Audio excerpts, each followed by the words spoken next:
She defied one of the mightiest empires the world has ever known, and in her wrath burned the city of London to the ground. Freedom fighter, violent insurgent, she is Boudica, Queen of the Iceni.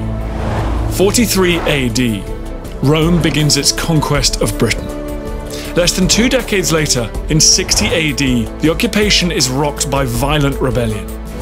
In the 1st century AD, the Roman Empire dominates the European continent.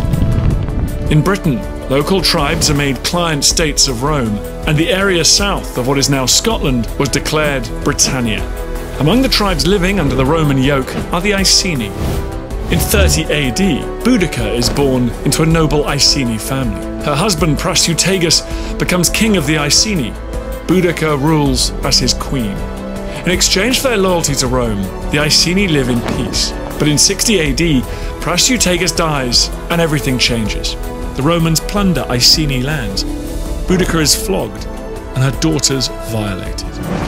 She summons an army of tribesmen and embarks on a campaign of vengeance. They sack Colchester, capital of Britannia, and march on London. The settlement is undefended. The population flees. Boudica's forces pillage, torture, and murder anyone unfortunate to be left behind, and set the buildings ablaze. Roman commander Paulinus, leading a campaign in Wales, marches a 10,000-strong force south. By the time he arrives, Boudica has left 70,000 dead in her wake. The two sides meet at an unknown location near the ancient route of Watling Street. Boudica's army numbers as many as 250,000, divided into cavalry and infantry, but they're disorganized and poorly equipped. Their primary weapon, if any, is the long sword. The Romans are outnumbered, but they're disciplined and battle-hardened. Their cavalry is armed with lances, the infantry with broad shields and short swords. The Romans await Boudica on a narrow battlefield flanked by woods. Boudica's numerical superiority is blunted, her soldiers handicapped using their long swords at close quarters. But Roman scribe Tacitus writes that the Iceni queen stirred them with a passionate speech.